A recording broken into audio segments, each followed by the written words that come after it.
Now I'm pleased to introduce the last speaker of the day, Thomas Groh. Thomas is Deputy Director for Insurance at the French Treasury. Thomas, you have the floor. Thank you very much.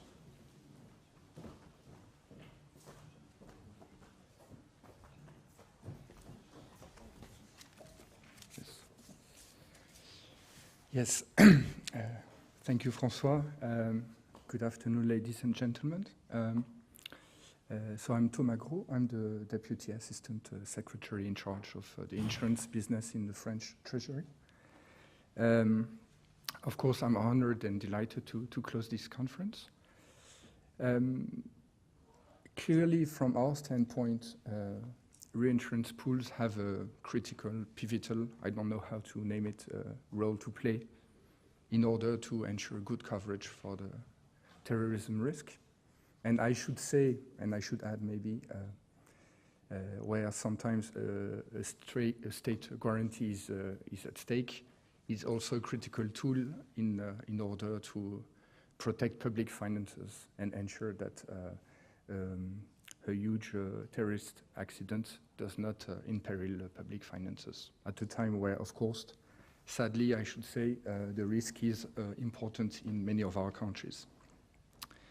So, against that background, of course, we think that the creation of IFTRIP is an important step forward in international cooperation, and so we would like to pay tribute to all the parties who made that possible, be it all the pools around the world, international organization, OECD, NATO, I'm sure I forget a few of them, Fédération Française de l'Assurance, GAREAT, and all the stakeholders.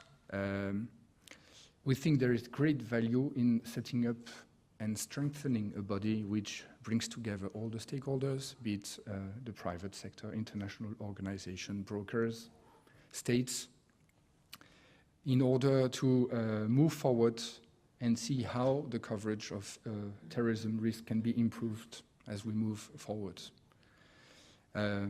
I understand that the debates you had today were very rich, broad.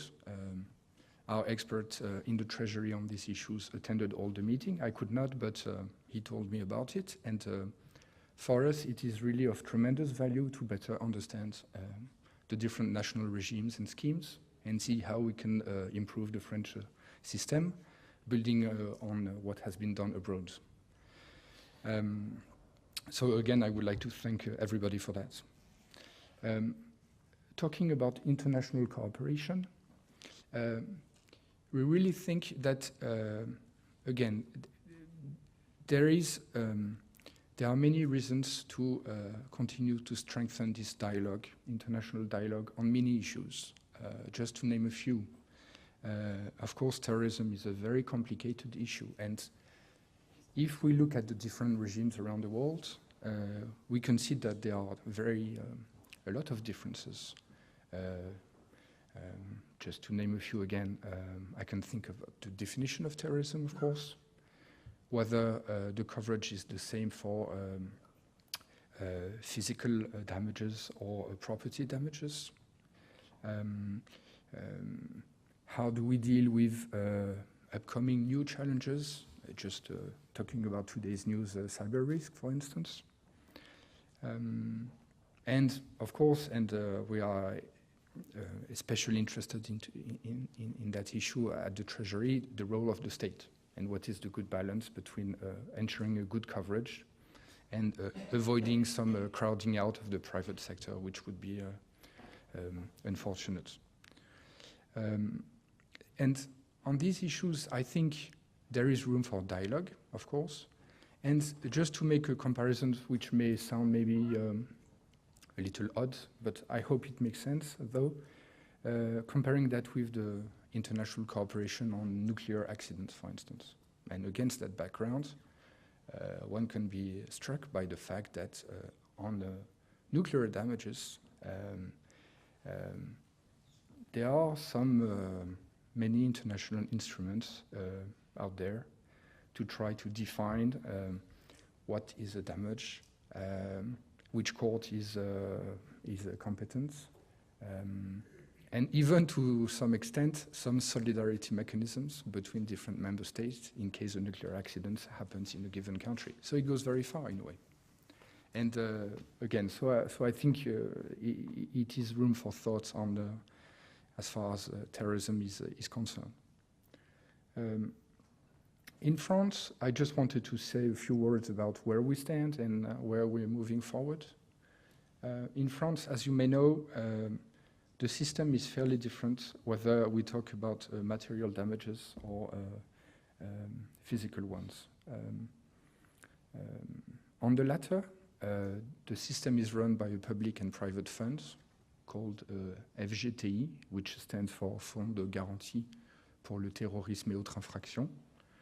So it's really a public-private instrument in the sense that the governance brings together both the state, the insurance market, some associations of victims, of course.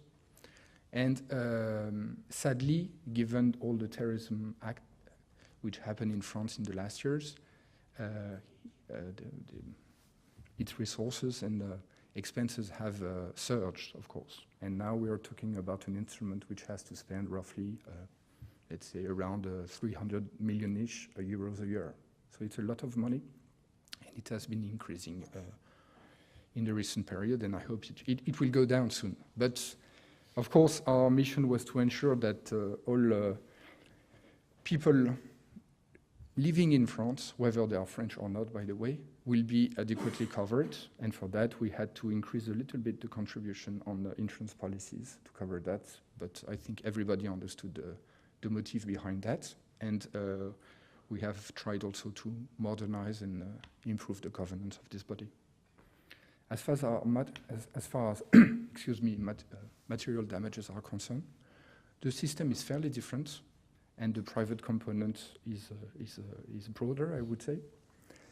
So it is built around GAREAT, which was set up in 2001, I think, although there were some previous mechanisms in the past before that. And I will not go into too many details on that because I'm sure Laurent Montador, CCR and GAREAT have explained that today, but the system is built about a mandatory extra insurance on fire and car warranties, which covers for terrorism risk, and above a certain threshold, which goes up step by step. Then GAREAT, above this threshold, then CCR steps in with unlimited guarantee with the support of the French state. So on that front also, of course, we want to strengthen and continue to improve our system. What we are trying to do is, of course, to set up a system which takes into account the market conditions and builds on the good policy experiences. So we had a 5-year arrangement between the industry and the state and CCR, which is currently under negotiations. And so there will be a new scheme as of January 1st, 2018. So on that, we will make sure that, of course, these negotiations are concluded as quickly as possible, so have to give sufficient visibility to all the actors involved, and also avoid the crowding out, of course, again, the private sectors, if there is sufficient capacity. So we are working on that very strongly with CCR, who plays a critical role in that area, all the markets. And I should add also that a few years ago already we decided to modify a little bit the regime in order to include CBNR risk in the French scheme, so that now it is broader and fairly resilient, I think. So, you know, in a nutshell, I will not be too long because I'm sure you are all exhausted after a busy day. Thank you again to the organizers and to all the players who made that possible. Just to flag that in the French Treasury, we follow that very closely. We welcome further international cooperation on that issue. And I thank you for your attention.